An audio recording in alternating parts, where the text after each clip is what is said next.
TV Batuíra Portugal, para lá do amanhã. Então vamos lá à nossa conversa de hoje à tarde, que é esta: a fixação mental. E nós sabemos que um dos grandes problemas que nós, espíritos, temos, quer estejamos encarnados ou desencarnados, desculpem, deixem-me pôr isto bem, ou desencarnados, é exatamente este, o da fixação mental, que é o estado em que a pessoa não ouve, não vê e não sente senão a esfera desvairada de si mesma. Esta frase foi dita por André Luiz, aliás, foi dita pelo assistente Aulus a André Luiz e encontra-se no capítulo 25 do livro Nos Domínios da Mediunidade, que é um livro que vamos citar hoje várias vezes ao longo da nossa conversa. Então, a fixação mental, obrigada, Vivi, a fixação mental também é conhecida como ideias fixas, que é aquilo que nós normalmente mais usamos, é o termo que mais usamos, ou então, diz-nos André Luiz, num outro seu livro, que é o Evolução em Dois Mundos, ele chama a estas ideias fixas, ou esta fixação mental, ele chama-lhe monoideísmo, que no fundo é exatamente o que a palavra quer dizer, não é? Pronto, mas isto para vocês saberem, tem realmente para nós estes três nomes, não é? Fixação mental, vulgarmente conhecida como ideias fixas, e André Luiz chama-lhe então monoideísmo. Então, como nós dizíamos, esta fixação mental reflete o quê? Reflete os nossos próprios desvarios, as nossas loucuras, porque não podemos ter em dúvida de que todos nós somos responsáveis pela criação dos nossos mundos mentais. O equilíbrio, então, da mente vai exigir o quê? Que sejamos vigilantes para não cair nas armadilhas em que os nossos pensamentos se podem fixar. Temos que nos lembrar que nenhum de nós está livre de ver os nossos desejos contrariados, os objetivos não serem alcançados, as ideias serem deturpadas ou então sermos mal interpretados nos gestos que fazemos ou nas palavras que dizemos. E todas estas situações podem desgostar-nos, podem angustiar-nos inclusivamente, podem apenas contrariar-nos e o que é que acontece? A maior parte das vezes nós ficamos ressentidos e esses ressentimentos, então, podem depois tornar-se duradouros. E nós devemos nos lembrar daquilo que Jesus nos ensinou. Não vos preocupeis, portanto, disse ele, com o dia da manhã, pois o dia da manhã já terá as suas preocupações. A cada dia basta o seu cuidado. E depois de ouvirmos estas palavras, de lermos estas palavras de Jesus, que nos diz então que qualquer situação deve ser enfrentada com serenidade e com coragem, vamos ver o que é realmente a fixação mental, as ideias fixas para o espiritismo. E vamos começar com a definição que nos é dada, então, pelo assistente Aulus, no livro que já citámos, nos Domínios da Mediunidade, neste capítulo, que é muito rico de ensinamentos, como todos, aliás, dos livros de André Luiz, sobre a fixação mental. Diz-nos ele: É o estado em que o espírito, encarnado ou desencarnado, cristaliza o seu psiquismo em torno de determinados factos ou sentimentos do passado sobre coisas ou pessoas, isolando-se do mundo externo e passando a viver unicamente em função daquelas ideias. Por sua vez, Martins Peralva, um grande senhor, digamos assim, do espiritismo, um grande espírita, no seu livro Estudando a Mediunidade, ele vai ser ainda mais explícito ao dizer-nos que podemos definir o estado de fixação mental de uma criatura encarnada ou desencarnada como aquele em que ela nada vê, nada ouve e nada sente além de si mesma. Aqueles que são mais da minha idade, ou um bocadinho mais novos, lembram-se dos giradiscos, não é? E é exatamente a mesma coisa. É como se fossem as agulhas de um giradisco. Quando a agulha não estava em bom estado, chegava a certa altura nos giradiscos e ela não passava dali, não é? E repetia, e repetia, e repetia, não é? E nós tínhamos que ir lá com a mão e tirar a coisa do sítio, a agulha do sítio. Bom, se dissermos a um espírito que estamos em 2025 e se ele tiver a sua mente fixa, isto é, cristalizada no passado, ele dificilmente vai compreender isto, visto que para a fixação mental, esta pode perdurar, e é Martins Peralva que o diz, e não só, vamos ver que mais à frente, que eu vou voltar a repetir isto, que a fixação mental pode perdurar durante séculos ou até milénios. E isto que a nós nos parece uma coisa que, pronto, dizemos, caramba, tanto tempo. Mas, para um espírito, isto é importantíssimo, porque ele, se estiver séculos ou milénios nesta ideia fixa, nesta monoideia, o que vai acontecer é que ele não vai estacionar no tempo e não vai, portanto, evoluir, não vai continuar, não é, a ter novas encarnações e a poder progredir nelas. Não. Então, o que é que acontece? Diz-nos o Martins Peralva. O espírito isola-se do mundo exterior, passando a vibrar unicamente ao redor do seu próprio desequilíbrio e cristaliza-se no tempo. Ele ficou ali, está ali e dali não sai. A sua mente, continua o Martins Peralva, ao estar cristalizada no tempo, reflete tão só os factos, os acontecimentos, as impressões e os sentimentos do passado, daquele momento que ele fixou na sua mente, os quais lhe causaram uma profunda e indelével desarmonia interior. É que nós temos que nos lembrar que o nosso corpo físico efetivamente acaba, mas que o nosso espírito vai continuar a viver com os mesmos pensamentos e sentimentos que nós tínhamos. Não é por nós passarmos para o lado de lá que passamos a ser santos, ou que tudo fica esquecido daquilo que foi a nossa vida aqui, como encarnados. Tudo continua, é tudo uma continuação, e ao ser uma continuação, vamos ter os mesmos pensamentos e os mesmos sentimentos que tínhamos aqui no momento em que desencarnamos. Ok?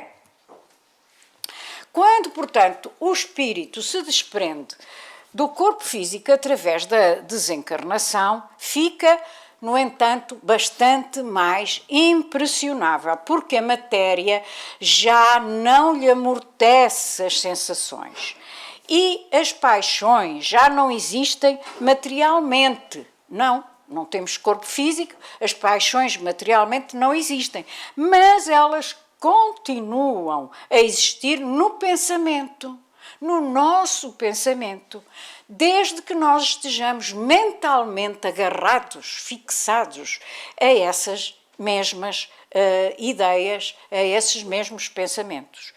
E na primeira parte do livro, O Céu e o Inferno, Kardec diz-nos o seguinte: toda a falta cometida, todo o mal realizado é uma dívida contraída que deverá ser ressarcida. Se não for numa existência, sê-lo-á na seguinte ou nas seguintes, porque todas as existências são solidárias entre si. E na segunda parte deste mesmo livro, Kardec vai-nos trazer os testemunhos de vários tipos de espíritos, tais como dois que eu trago aqui, para vocês terem uma ideia. É um livro interessantíssimo. Se alguém ainda não o leu, espero que todos já o tenham feito, mas se alguém ainda não o tiver lido, aconselho vivamente a que o façam. Infelizmente, estes dois últimos livros das obras básicas são aqueles que menos são lidos e muito menos estudados nas casas espíritas. Não é o nosso caso. Atenção, nós estudamos toda a obra kardeciana e agora, neste momento, já estudámos o Céu e o Inferno, neste momento estamos a estudar a Gênese. Mas, efetivamente, há muita casa espírita que fica pelos 3 primeiros e deixa estes 2 coitadinhos assim mais ou menos desprezados. Não se deve fazer isso, porque em todos eles Kardec ensina-nos uma imensidão de coisas. Portanto, devemos ler toda a obra de Kardec. Bom, então ao que íamos. Na segunda parte ele vai falar de vários géneros de espíritos e vai falar então deste que eu vos trago aqui, do capítulo 4 da segunda parte, que é o do avarento, François Riquier, que se fixou então aqui na procura do seu dinheiro. Ele não o encontrava e então andava, coitadinho, com a ideia fixa, maluco, digamos assim, à procura do seu dinheiro. Ou, então, no capítulo 6, nos criminosos arrependidos, este senhor, Castelnaudary, que estava condenado a morar na casa onde cometeu vários crimes. É que a culpa é o culpado, e vale a redundância, de tudo isto. Quando o espírito reconhece a sua culpa, ele fixa-se mentalmente no acto que cometeu, passa a emitir sentimentos de remorso e esse remorso é um sentimento realmente que é destruidor. E já dissemos, e acabamos de ler até no Martins Peralva, que a ideia fixa pode perdurar durante séculos até milénios. E, portanto, ao ser uma ideia fixa, a palavra diz tudo, não é? Esses espíritos estacionam na sua vida mental. E Léon Denis, no livro Depois da Morte, vai analisar também o assunto. Léon Denis, para quem não se lembra, é um dos 4 consolidadores, chamados consolidadores da doutrina espírita, porque ele apareceu logo a seguir à desencarnação, digamos assim, de Kardec, e consolidou com os outros 3, que é o Ernesto Bozano, o Gabriel Delanne, o Paul Ehle e também o Paul Baudier, consolidaram a doutrina que foi trazida por Kardec. E então ele escreveu vários livros, muitíssimo bons todos eles, e num deles, no Depois da Morte, ele disse o quê? Que o espírito sofre as consequências naturais dos seus atos, que recaindo sobre ele próprio, o glorificam ou acabrunham. O ser padece na vida do além-túmulo não só pelo mal que fez, mas também pela sua inação e fraqueza. Como eu vos disse, vamos falar de vários livros de André Luiz, mas baseando-nos essencialmente nos domínios da mediunidade. Mas agora vou citar o livro Obreiros da Vida Eterna, que é o 4º livro que André Luiz que Chico publicou, da coleção André Luiz, e no capítulo 8º vamos encontrar então as palavras de um padre católico que fazia parte deste grupo que André Luiz foi encontrar, o padre Hipólito, que a certa altura afirma o seguinte: o estacionamento do espírito após um esforço destrutivo, ou seja, depois de ter cometido qualquer tipo de crime, estabelece um clima propício. Cavamos poços abissais de padecimentos torturantes pela intensidade do remorso das nossas misérias íntimas. De um lado, a falência gritante, do outro, o desafio da vida eterna. E nos domínios da mediunidade, André Luiz vai repetir que o espírito, nestas circunstâncias, não se interessa por outro assunto a não ser o da sua própria dor, da sua própria ociosidade e do próprio ódio. Mas, entretanto, se formos ao capítulo 23 deste mesmo livro, Nos Domínios da Mediunidade, vamos ver que já aí o assistente Aulos nos tinha ensinado que não há dor sem razão. Analisando o pretérito, isto é, o passado, não é? Ao qual todos nos ligamos através de lembranças amargas, somos enfermos em assistência recíproca. Não seria lícito guardarmos a pretensão de lavrar sentenças definitivas pró ou contra a ninguém, porque, na posição em que ainda nos achamos, todos possuímos contas maiores ou menores por liquidar. Não é? Este é um facto.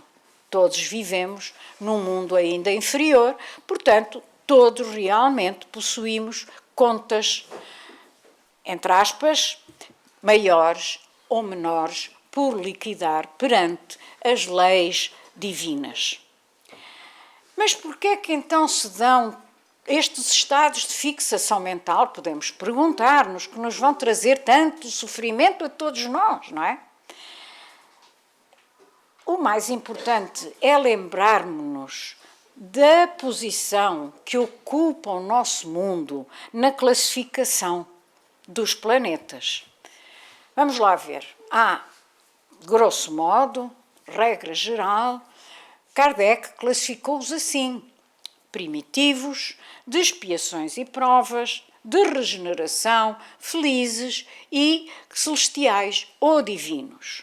Sendo que, nos primitivos, predomina o instinto e a lei do mais forte, no de expiações e provas, o mal predomina sobre o bem, no mundo de regeneração, o bem já predomina sobre o mal, nos mundos felizes deixou de existir o mal e nos mundos celestiais ou divinos é aquele em que o bem já reina soberano, já não existe nem réstia de mal sequer.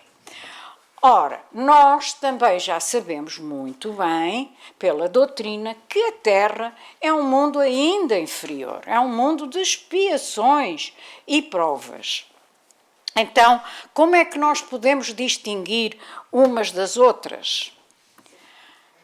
As expiações são as penas que os espíritos sofrem como castigo pelas faltas cometidas durante a vida física. Como sofrimento moral, e fui eu que sublinhei, como sofrimento moral, a expiação acontece na erraticidade, isto é, no mundo espiritual. Como sofrimento físico, dá-se no estado corporal, isto é, na vida material. E os tormentos pelos quais algumas pessoas passam durante as suas vidas físicas, muito provavelmente são expiações do passado. Quanto às provas, as provas são as vicissitudes da vida física através das quais os espíritos se purificam conforme a maneira como as suportam. Isto é muito importante, eu devia ter sublinhado esta parte, conforme a maneira como as suportam, porque isso é que é extraordinariamente importante, é a maneira como nós suportamos essas provas. Temos que ter resignação, temos que ter paciência, temos que ter, essencialmente, fé também. Estas três, como é que eu ia dizer? Não é questões, o que é? É isso, muito bem. Estas três condições são essenciais para que a espiritualidade nos possa vir ajudar a suportá-las. E mais, para no fim, num outro lado lá, nós não termos outras consequências mais desagradáveis por não as termos suportado como devia ser. Então, na erraticidade, isto é, lembrem-se, erraticidade é o mundo espiritual para onde todos nós vamos, ou seja, é o sítio onde nós vamos ficar enquanto temos que ter novas encarnações. Isto é a erraticidade, é o mundo espiritual de todos aqueles que temos que voltar a encarnar. Então, na erraticidade, o espírito escolhe o género de provas que julga mais adequado para a sua evolução e que irá passar numa nova existência física. Se escolhe uma prova acima das suas forças, é evidente que vai ceder e que o seu progresso vai ficar adiado, porque ele vai falhar, não é? Continuando então com as explicações do assistente Aulus, nós vamos constatar que é imprescindível compreender que depois da morte do corpo físico, prosseguimos desenvolvendo os pensamentos que cultivamos na experiência carnal. A ideia fixa pode operar a indefinida estagnação, isto é, o estacionamento da vida mental no tempo. E o tempo, diz-nos ele também, é sempre aquilo que dele fizermos. No livro Mecanismos da Mediunidade, também de André Luiz, nós vamos aprender que pelo fenómeno da ideoplastia, a energia do pensamento constrói à nossa volta o cenário que vai refletir o teor dos nossos desejos. Então, insistir numa ideia fixa de ódio, de vingança, de preocupação excessiva, por exemplo, com a nossa segurança económica, ou com o comportamento dos nossos filhos, ou até com as posses alheias, com a partilha de uma herança, ou com os vícios, isto tudo significa que vamos construir na nossa psicosfera, isto é, na nossa aura, o ambiente que corresponde a esses mesmos desejos. Ou seja, vamos passar pela vida felizes ou infelizes, mas sempre, sem exceção, mergulhados no circuito mental que nós próprios construímos. E no capítulo 26 Nos Domínios da Mediunidade, chamado Psicometria, vamos encontrar então um caso muito sugestivo de fixação mental.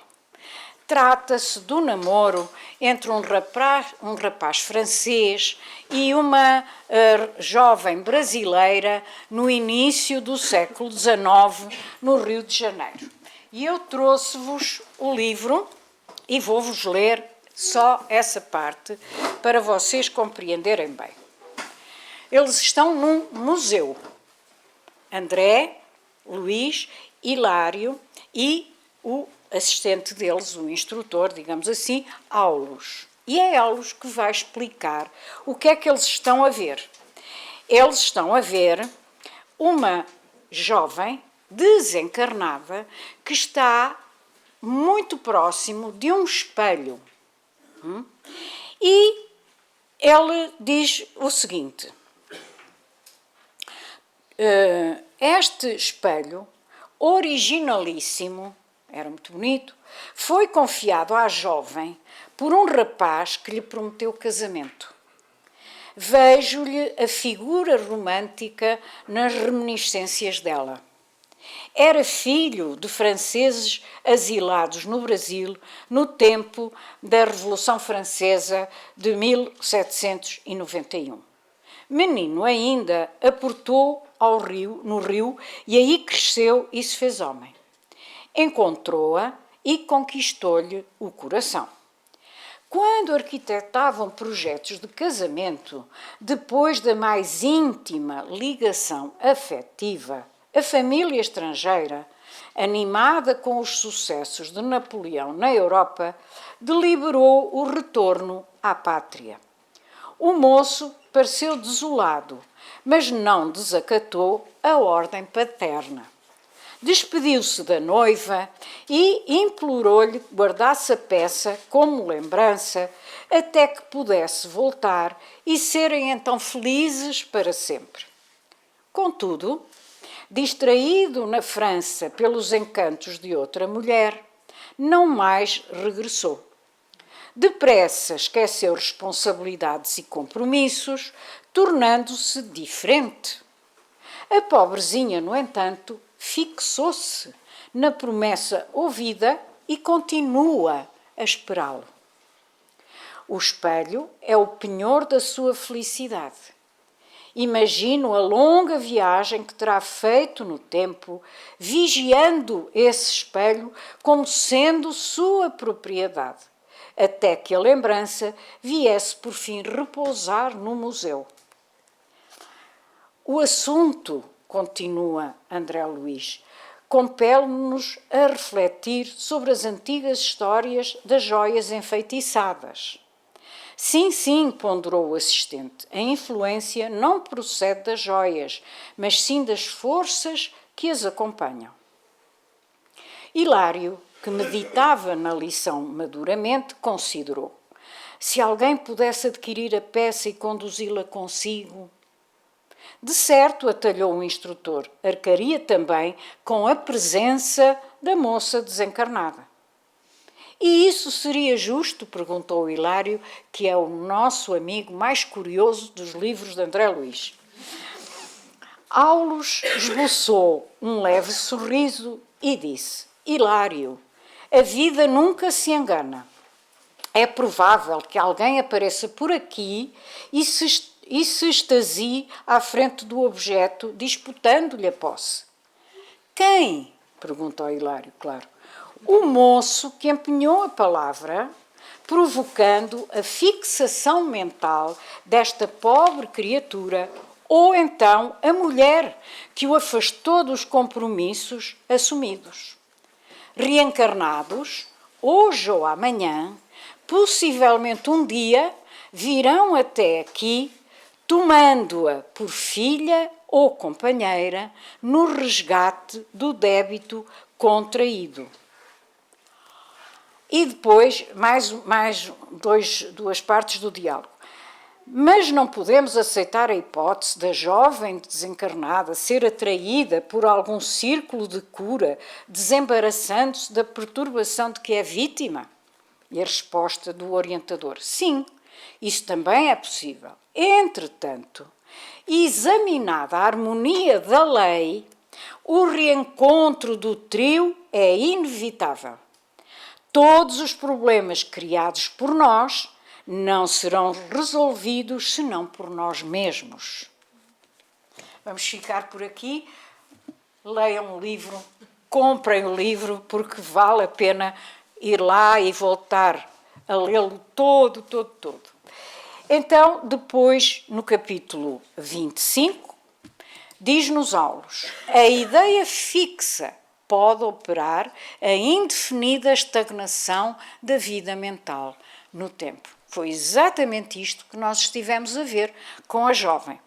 E Kardec, por sua vez, na Gênese, vai nos ensinar isto, que o pensamento cria imagens fluídicas que se refletem no envoltório perispiritual como num espelho. E aí o pensamento toma forma, toma corpo. Como? Através das chamadas formas pensamento, que a maior parte de vocês já conhece, já ouviu falar.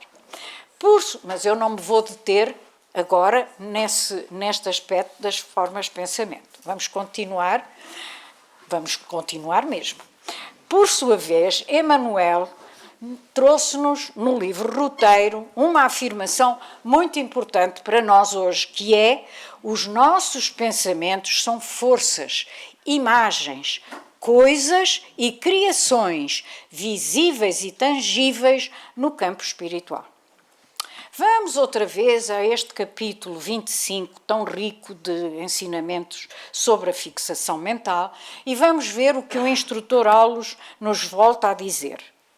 Qualquer grande perturbação interior, chame-se paixão, era o caso da nossa jovem, desânimo, crueldade, vingança, ciúme ou desespero, pode imobilizar-nos por tempo indefinível,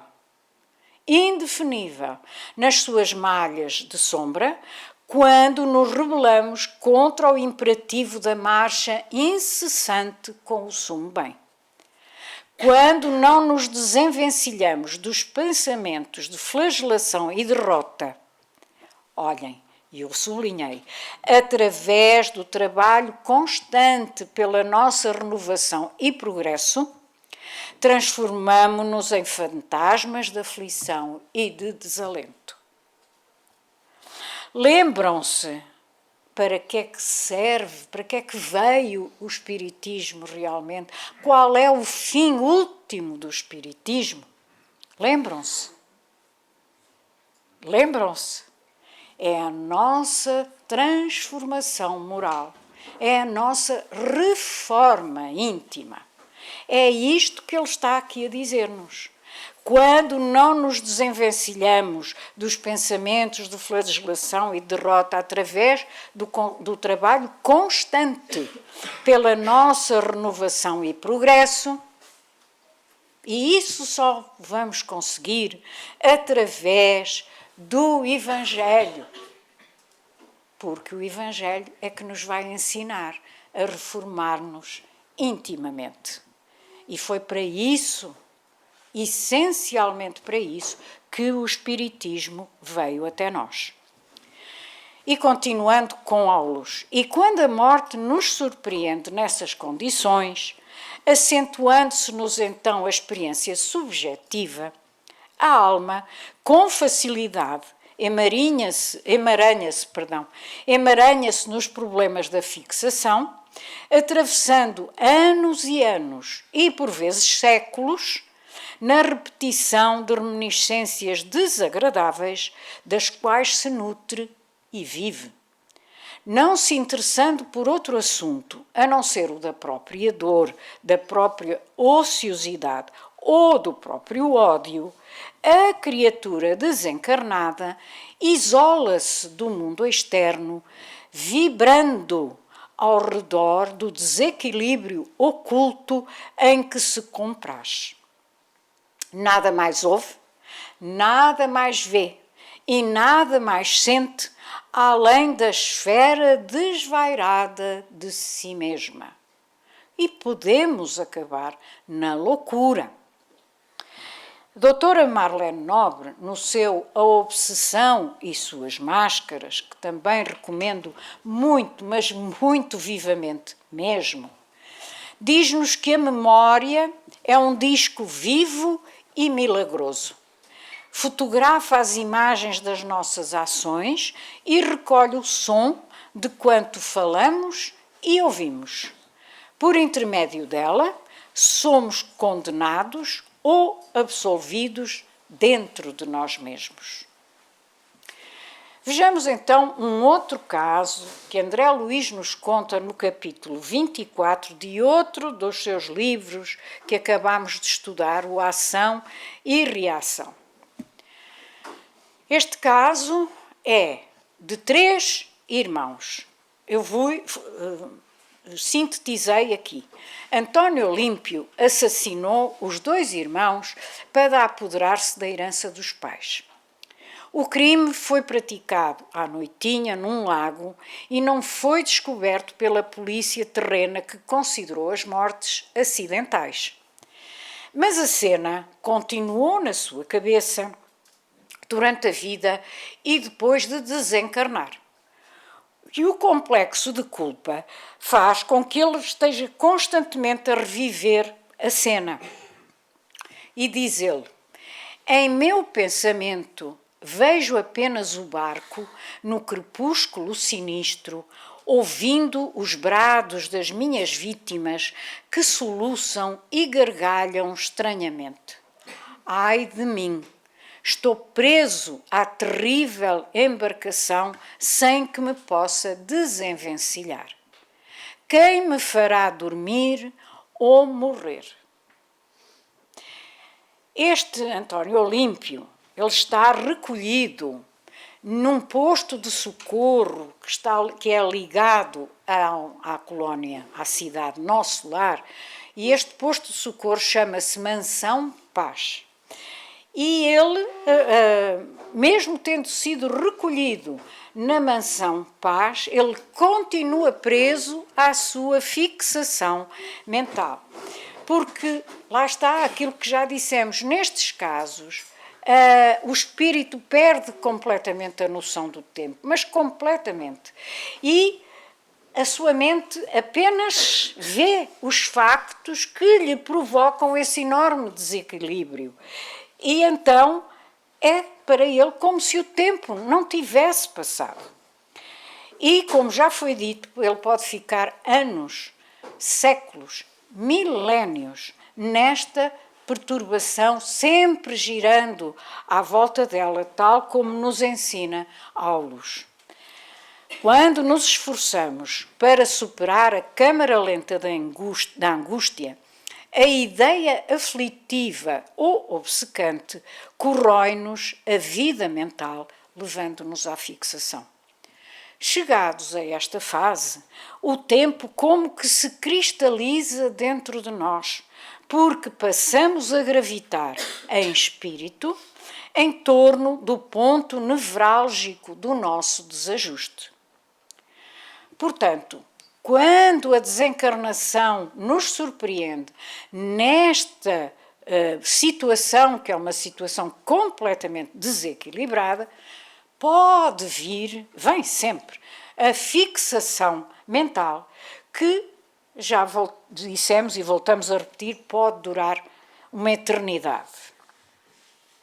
O que gera o estado de fixação mental é apenas e só a perturbação interior do espírito provocado por um acontecimento vivido numa vida anterior e que desencadeou sentimentos de ódio, paixão, ciúme ou desejo de vingança.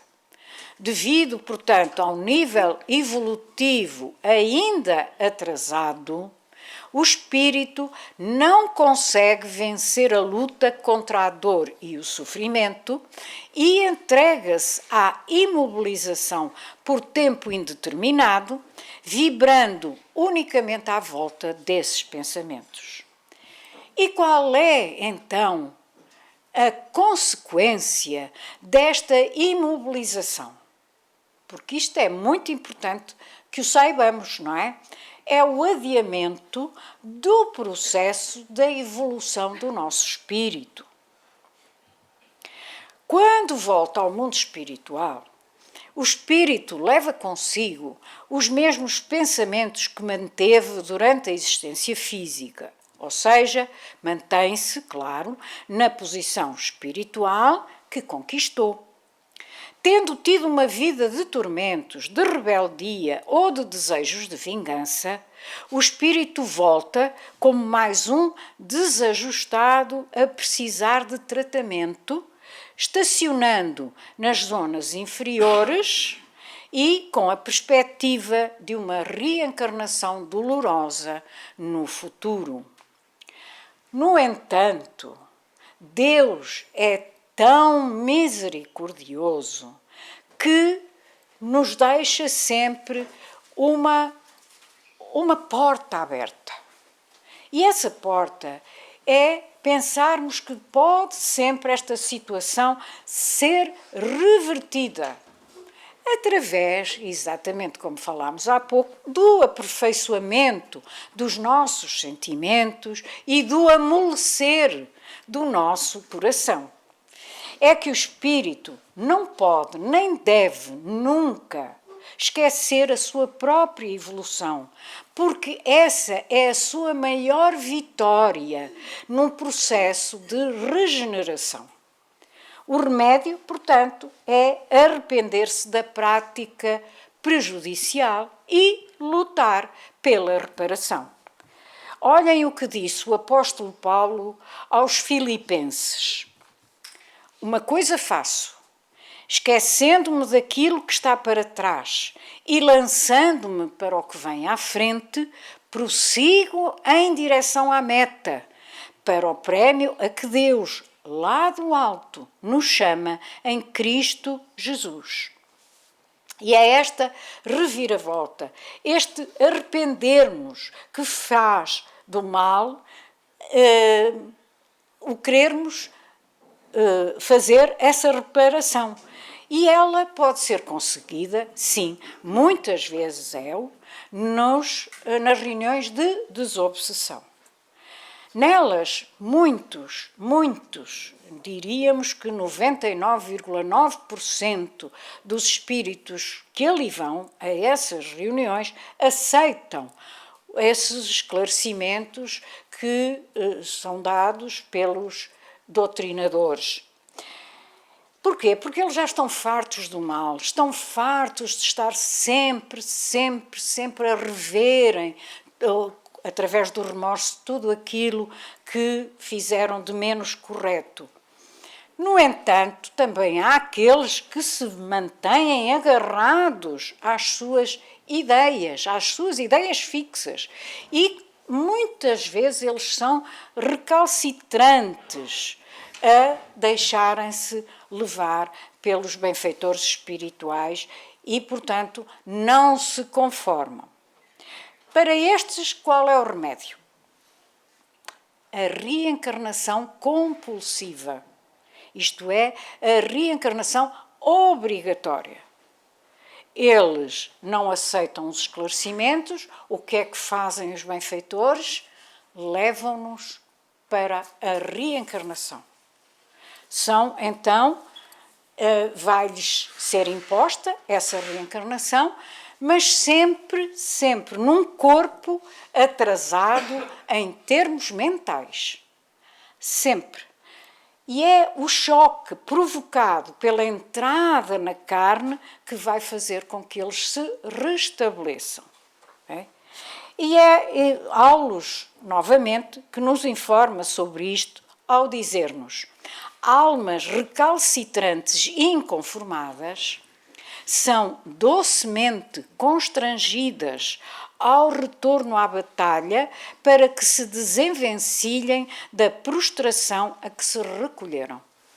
A experiência no corpo de carne, em posição difícil, é semelhante a um choque de longa duração, em que a alma é convidada a restabelecer-se. Para isso, tomamos o concurso, isto é, o auxílio, de afeições do interessado que o asilam no templo familiar. Ou seja, há ali um pai, uma mãe que aceitaram, ainda no mundo espiritual, receber esse filho, esse espírito como filho, mesmo nessas condições difíceis. A reencarnação, continuá-los em tais circunstâncias, é o mesmo que conduzir o doente inerte a certa máquina de fricção para o necessário despertar. Intimamente justaposta ao campo celular, a alma é a feliz prisioneira do equipamento físico no qual influencia o mundo atômico e é por ele influenciada, sofrendo os atritos que têm como objetivo a sua recuperação. Mas na maioria das vezes o reerguimento é vagaroso e pode até demorar mais do que uma encarnação. Quase todas as perturbações congeniais, isto é, congénitas, da mente na criatura reencarnada, dizem respeito a fixações que lhe antecederam a volta ao mundo. E ele vai continuar. Podemos comprovar isto no estudo das crianças retardadas que exprimem dolorosos enigmas para o mundo. É possível auscultar ainda a verdade nos chamados esquizofrénicos e nos paranoicos, que perderam o senso das proporções. E, em muitos casos, os espíritos enleados nesses óbices seguem do berço ao túmulo em recuperação gradativa, experimentando choques benéficos através das terapêuticas humanas e das exigências domésticas, das imposições dos costumes e dos conflitos sociais, deles retirando as vantagens do que podemos considerar como a extroversão indispensável para a cura das psicoses de que são portadores. Então, como já dissemos, a fixação mental o que faz é refletir a nossa própria loucura. Mas lá está a misericórdia divina que nos vem auxiliar e que nos permite corrigir os nossos erros. A vida, nós sabemos que é uma experiência que não poupa ninguém. Ninguém é poupado às decepções do caminho. Mas nem por isso devemos cultivar o remorso, conservar a culpa ou alimentar a falta de esperança. No livro Mecanismos da Mediunidade, capítulo 24, André Luiz vai nos dizer o seguinte: o pensamento age e reage, carreando, portanto, levando para o emissor todas as fecundações felizes ou infelizes que arremessa de si próprio, a determinar para cada criatura os estados psíquicos que variam segundo os tipos de emoção e de conduta a que se afeiçoou. Enquanto se não aprimora, é certo que o espírito padecerá no seu instrumento de manifestação, isto é, no corpo físico, o resultado dos seus próprios erros. E no Evolução em Dois Mundos, capítulo 16, o mesmo André Luiz vai nos dizer que alma e corpo assemelham-se ao músico e ao seu instrumento. Conjugam-se um com o outro para a execução do trabalho que a vida lhes reserva. A alma é direção e o corpo, obediência. É da lei divina que o homem receba em si mesmo o fruto da plantação que realizou e do seu próprio comportamento retira o bem ou o mal, que lançando ao caminho estará impondo a si mesmo. Por sua vez, Emmanuel, e estamos a terminar, no Alma e Coração vai dizer que a mente é a casa do espírito. E como acontece à vivenda, ela possui muitos compartimentos, com serventia para atividades diversas. Às vezes, sobrecarregamos as dependências do nosso lar interior com ideias positivamente inadequadas às nossas necessidades. Tua mente, tua casa intransferível.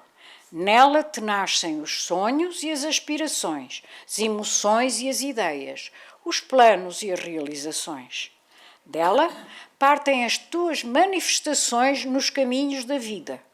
E das nossas manifestações nos caminhos da vida dependem o nosso cativeiro à sombra ou a nossa libertação para a luz. E Chico afirmou: creio que, quando cada um de nós estiver cumprindo os deveres que nos competem perante Deus e diante da vida, à frente dos outros e ante a nossa própria consciência, alcançaremos a paz duradoura. Ou seja, não há dúvida de que o comportamento equilibrado e a paz de espírito são os tratamentos para as perturbações mentais, que não são senão doenças das almas que não vigiam e que, também, muito importante, ainda não estão educadas. Educadas em termos espirituais. E lembremos-nos então de que Jesus disse que no mundo tereis aflições, mas tende bom ânimo. Mas Jesus também nos disse para vigiarmos e orarmos. Vigiarmos os pensamentos que emitimos, a fim de os controlarmos para não cairmos nessas tais sugestões infelizes dos espíritos ainda muito imperfeitos. E orarmos, procurando as inspirações vindas do mais alto. E vamos então terminar mesmo com outra exortação de Nosso Senhor Jesus Cristo, que nos disse: avançai enquanto tendes luz, para que as trevas não vos alcancem, porque todo aquele que caminha nas trevas marchará fatalmente sob um nevoeiro, perdendo o próprio rumo. Então, muito obrigada pela vossa atenção e muita paz.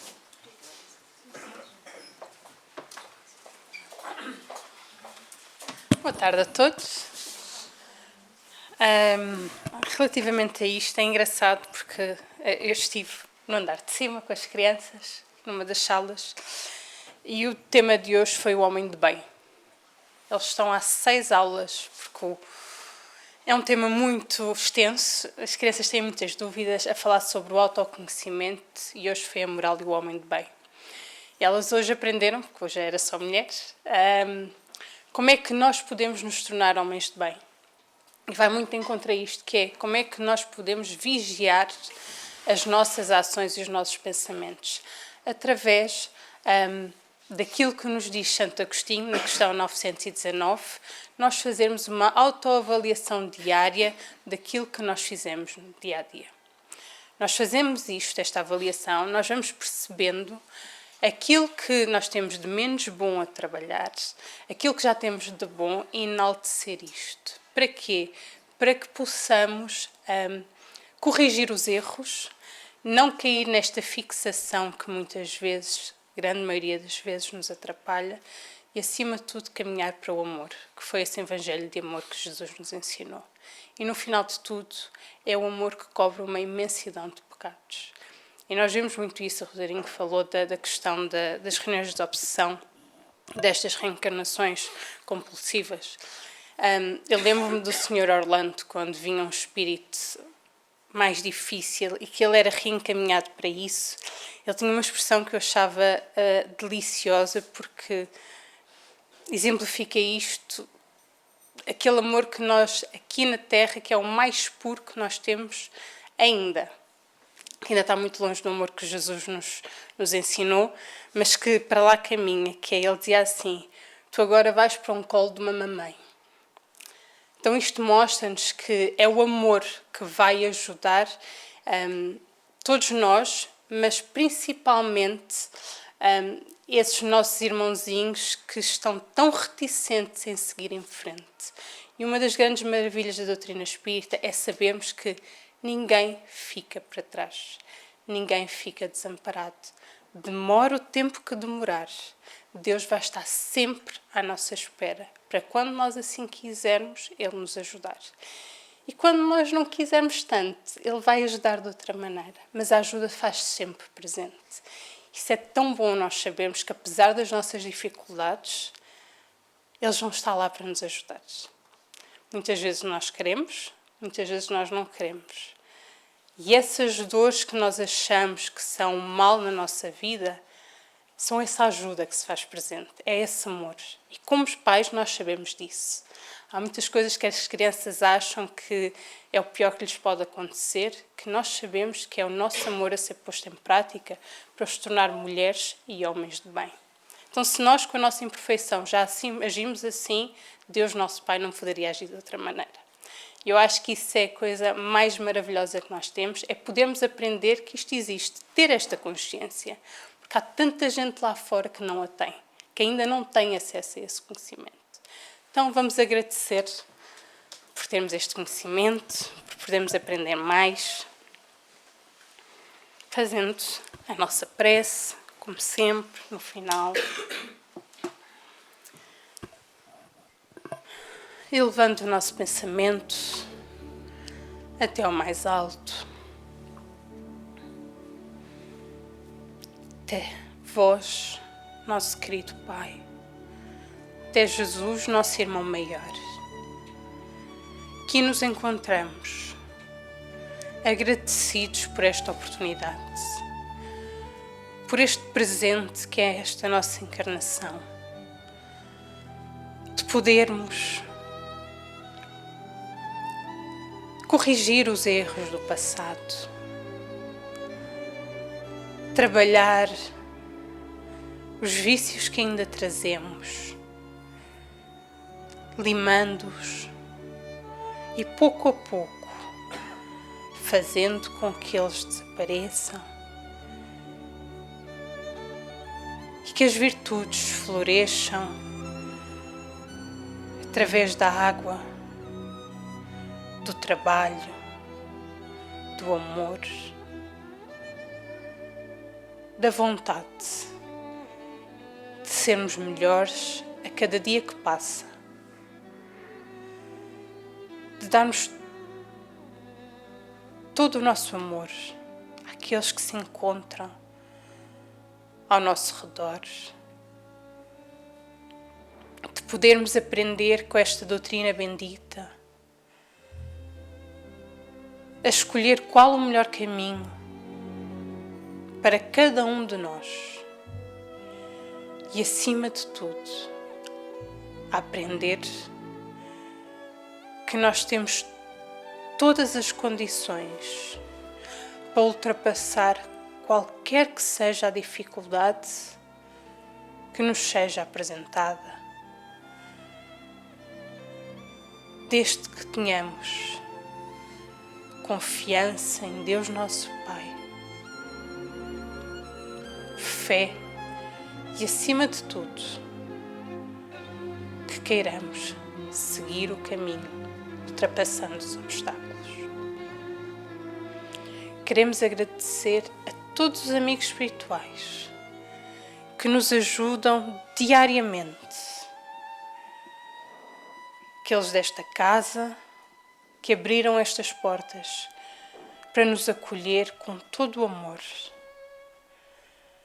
mas também àqueles que cada um de nós tem para nos ajudar, como prova do amor de Deus nosso Pai e de que jamais estamos desamparados, apesar das aflições. Não existe nenhuma ovelha do rebanho que fique para trás. Que possamos levar tudo aquilo de bom que recebemos nesta tarde, de coração cheio, com alegria, agradecendo por tudo aquilo que nós temos hoje e pedindo a ajuda para conseguirmos continuar a trilhar o nosso caminho de melhor maneira. Que a vossa paz e a vossa luz permaneçam conosco, iluminando os nossos passos, hoje e sempre, graças a Deus. TV Batuíra Portugal. Para lá do amanhã.